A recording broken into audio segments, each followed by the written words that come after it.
So, welcome everybody to Labor Health, Day 2 on Senate File 121, the Wyoming Pharmacy Act Amendments. We'll go ahead and do a roll call vote. Senator Crump, Excused? Senator Hutchings. Here. Senator Scott, Here. Senator Steinmetz, Here. Chairman Brennan.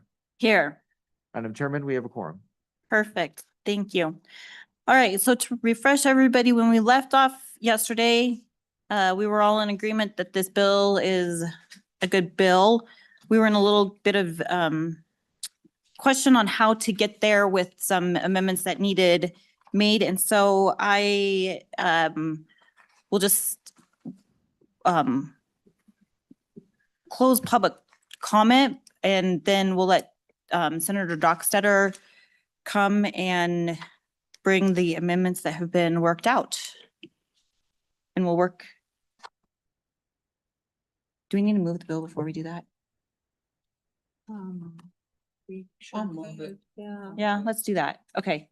Moved by Senator Hutchings, seconded by Senator Steinmetz, and then Senator Dockstader, if you'll give us the amendments, please. Okay.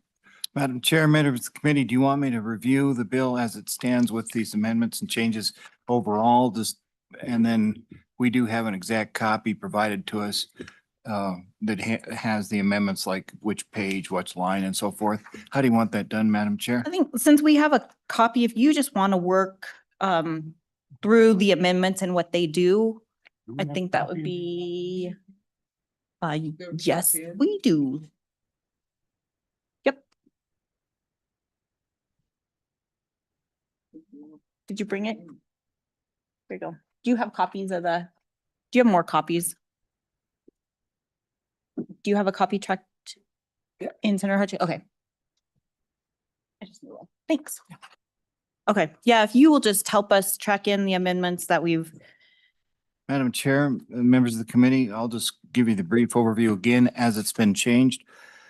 This amends the provisions of the act and age of patients whom pharmacists may provide immunization under 3324-124. Page 2 covers the administration of prescriptions, counseling, and assessing the patient. Madam Chairman. Yes, Senator Scott. Louder.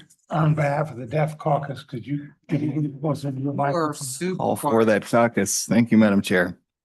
Page 2 covers the administration of prescriptions, counseling, and assessing the patient and prescribing the drugs and devices. In addition, it provides the pharmacist care services as it applies to pharmacy rules. This is still on page 2.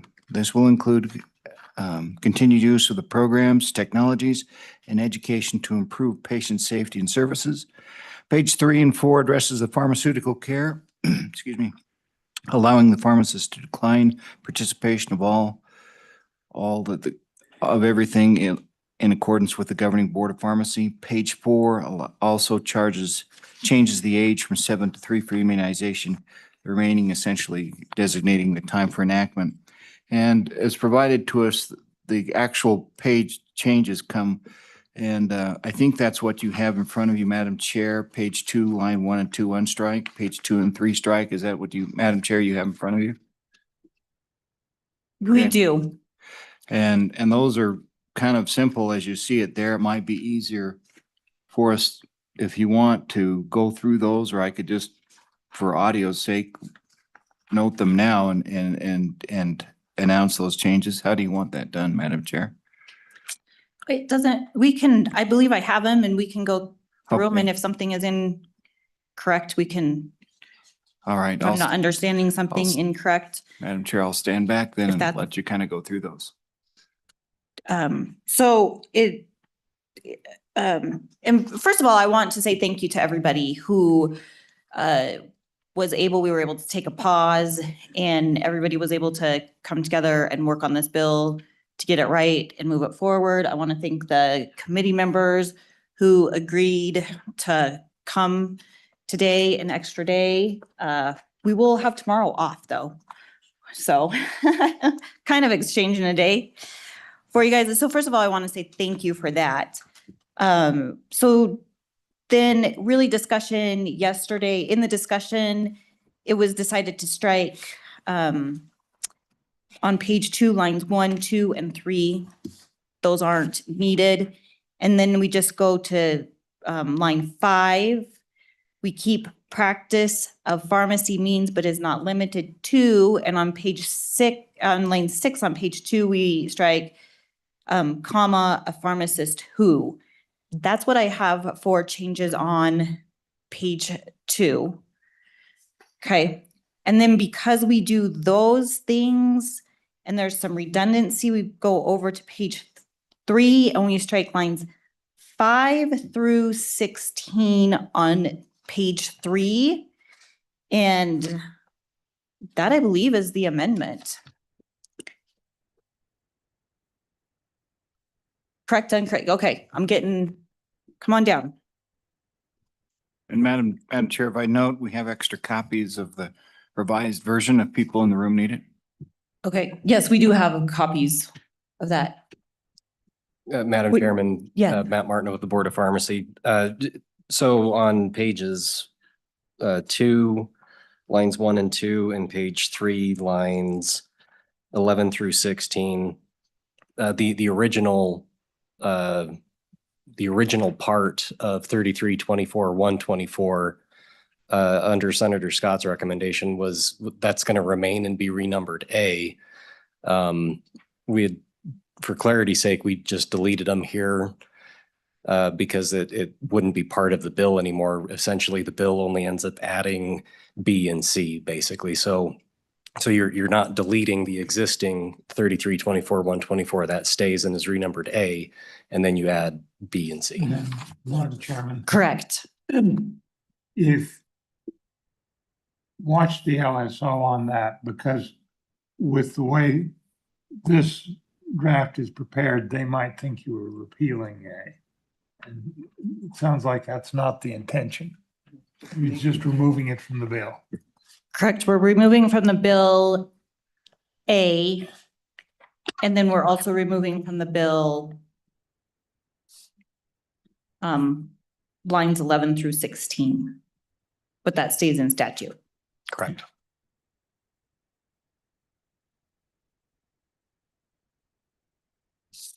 Okay, thank you. I'm glad we have that clarifying discussion. And Oh. Madam Chairman, Senator Scott. may I ask a question on this?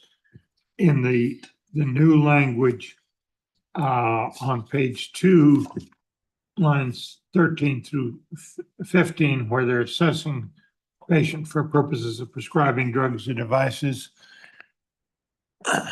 I've a number of times at the pharmacy heard, or in some cases been asked about,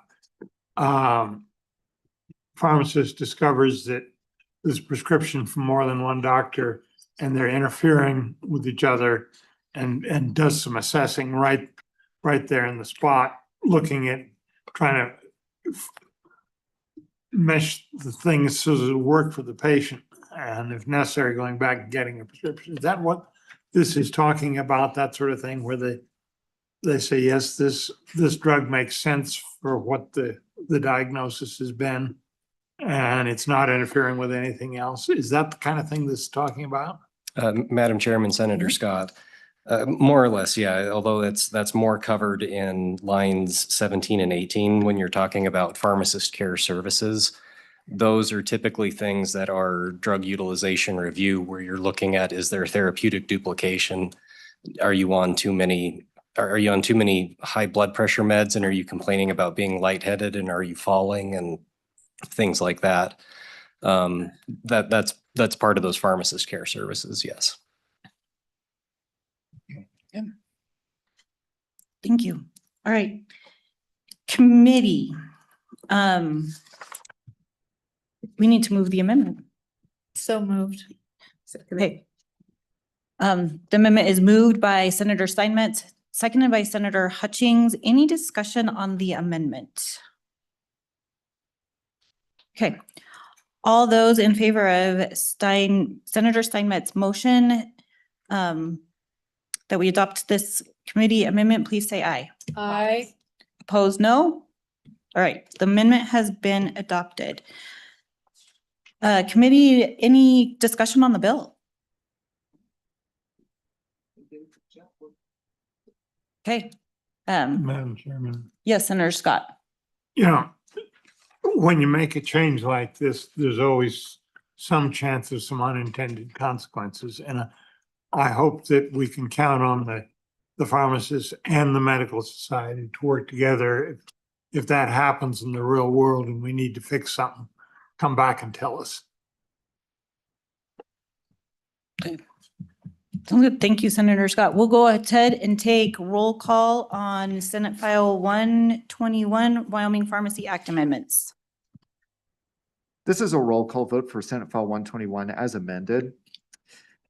Senator Crum has left an absentee vote of aye. You. Senator Hutchings. Aye. Senator Scott. Aye. Senator Steinmetz. Aye. Chairman Brennan. Aye. Madam Chairman, that is 5 ayes. Okay. Thank you very much, committee. And with that, we will, Madam Chair, thank you to you and the committee and to everyone who gathered to make this work yesterday. Thank you. yes, thank you. Thanks for coming back.